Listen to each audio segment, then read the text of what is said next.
Estamos en comunicación con el doctor Eduardo Jerome, ex juez y abogado penalista, con quien vamos a analizar este tema. Eduardo, ¿cómo le va? Buenas tardes. Daniel Gallardo lo saluda. Muchas gracias por tomarse estos minutos con nosotros. ¿Cómo le va? Muy buenas tardes, Daniel. Es un gusto hacerlo. Muchas gracias, señor. Bueno, ¿cómo usted esperaba esta respuesta, esta señal de casación al Tribunal Federal 2 que en diciembre del año 2022 ya había dictado condena, ¿no?, a Cristina Fernández de Kirchner? Sí, era un fallo anunciado. De hecho, hasta los diarios, los medios de noticias estaban anunciando que se iba a confirmar de esta manera, porque es tan grande la causa, tan larga va a ser la sentencia, que realmente trascendieron. Es imposible mantener en silencio donde todos los empleados del tribunal participan. Entonces, era una sentencia anunciada. También hay que destacar que de los 3 miembros del tribunal que la condenó, 2 de ellos, que son los que firman el voto mayoritario, votaron por la confirmación de la condena. Pero el otro, el doctor Hornos, votó también diciendo que había que agregarle la asociación ilícita porque había liderado una red de corrupción estructural.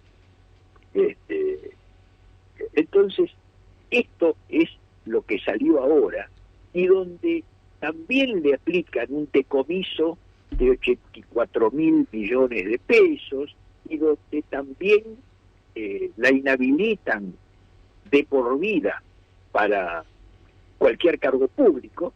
Entonces hay que ver que todo eso es algo que es tremendo para alguien que ejerció 2 veces la primera magistratura del país, ¿no?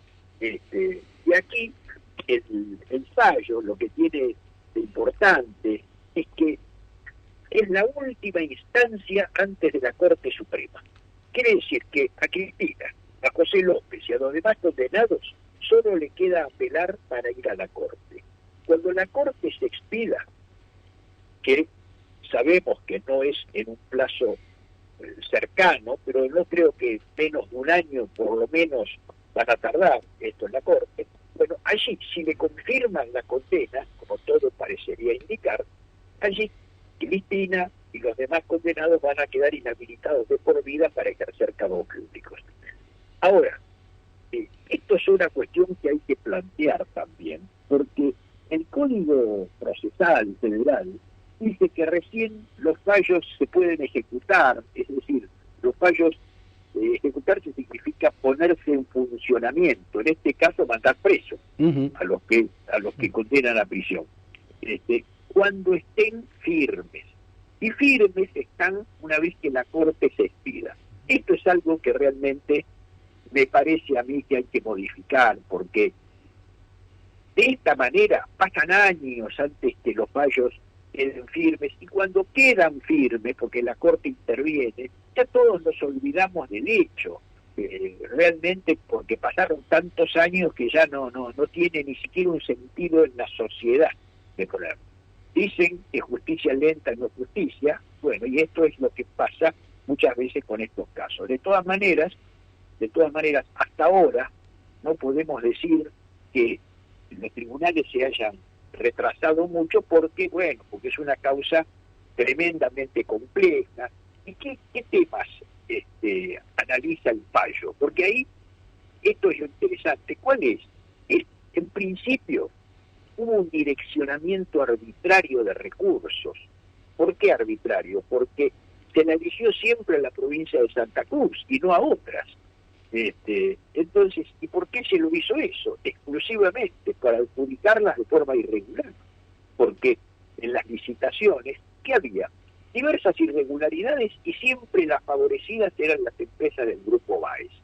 Y además no nos podemos olvidar que esas empresas fueron creadas de la nada, cuando Lázaro Báez prácticamente no era nadie, ¿no? Y de la noche a la mañana pasó a tener una actividad empresaria mayúscula. 12 días antes de que Néstor Kirchner asumiera la presidencia. Es decir, que ni siquiera cuando Kirchner era gobernador la fundaron.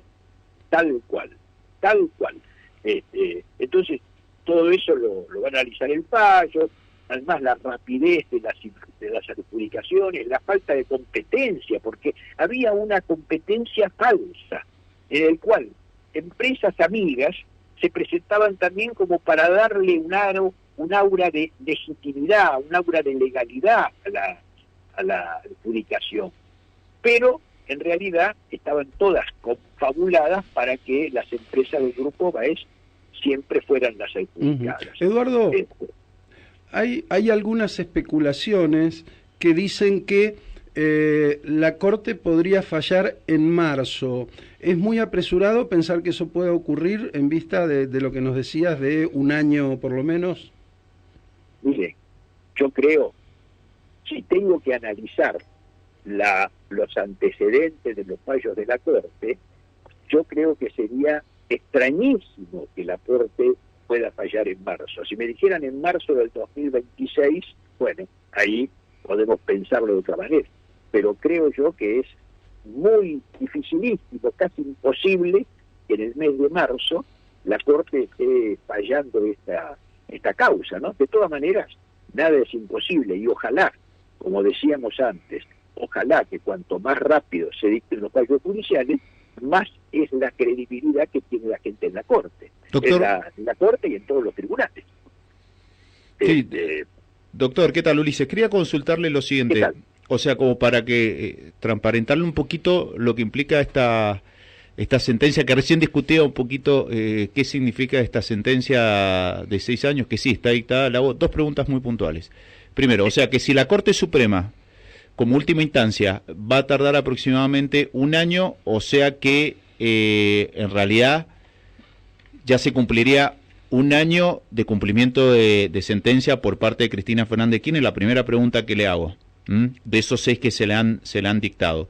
Y la segunda, ¿hay chances reales, y ahí venía mi discusión, ¿hay chances reales que ella pueda llegar a cumplir una sentencia de prisión efectiva? Bueno, contesto a las dos. Primero, que este fallo no se cumple hasta que la Corte dicte su última palabra, ¿no? Ojo, lo de un año fue una expresión. Sabemos que la Corte se toma 3, 4, 5 años para hacer dictar sus fallos, ¿no? O sea que no hay ninguna realidad de que pueda tardar un año. Pero segundo, no se empiezan a cumplir los fallos hasta que empieza el cumplimiento. Y si la Corte tarda un año, tarda 2, tarda 3, no. En ese momento que la Corte falla, van a tener que, a partir de ahí, empezar a cumplir la pena. Y ahí se cuentan los 6 años de la pena desde este momento, no desde ahora, y no son beneficiados por estos tiempos para nada. En cuanto a si va a ir presa efectivamente, bueno, sabemos que las sentencias que tienen más de 3 años de prisión son para cumplirlas en forma efectiva en la cárcel. Pero, como Cristina tiene más de 70 años, también hay una disposición legal que dice que los mayores de 70 años pueden ser beneficiados con la prisión domiciliaria, en cuyo caso la podría cumplir en su casa. Sabemos que eso conllevaría una tobillera, etcétera, pero de todas maneras, sea fuera o sea dentro, creo que sería un baldón tremendo, sería una mancha para alguien que ejerció la presidencia, que haber sido condenado nada más ni nada menos que por haberle robado al Estado la plata de todos nosotros. Esto es así. Y por más que hayan salido a decir, porque la verdad que sus seguidores han hablado de proscripción, han hablado, mire, Larroque habló de un odio gorila, Kichilov habló del lawfare, Claro. bueno, creo Eduardo, que quien escuchó. Sí. Eduardo, Perdón. la última pregunta, y apelo a su poder de síntesis, porque esto lo hemos analizado también aquí con los colegas. ¿Hay alguna posibilidad de que ocurra algo raro en el máximo organismo de justicia de nuestro país, esto es la Corte, pensando que en algún momento va a arribar allí Ariel Lijo por decisión del presidente Milei, que lo está catapultando, un hombre muy cuestionado? Esto lo hemos hablado ya con usted en otra oportunidad, y se pueda, no sé, producir en eso algo raro, una suerte de halo impune o protector a la expresidenta. ¿Usted puede temer eso? ¿Se debe temer eso? Temer siempre uno puede temer cosas, porque la verdad es que nunca nadie puede decir el 100% de las cosas se va a cumplir, pero es tipo, y creo que cualquiera que lo escuchó al fiscal Luciani dar su acusación, leer todos los hechos, cómo están probados en la causa, creo que ni siquiera si fuera un abogado de ella, el miembro de la Corte, la podría eximir de la pena, porque más pruebas, imposible. Así que yo en ese aspecto no soy temeroso, creo que la Corte va a corroborar la sentencia, porque me parece que no tendría otro camino. Le agradecemos muchísimo, doctor, que nos haya recibido. Por supuesto, siempre es la persona de consulta nuestra, así que muchísimas gracias, señor. Que tenga usted muy buenas tardes. Gracias a ustedes y lo mismo les digo.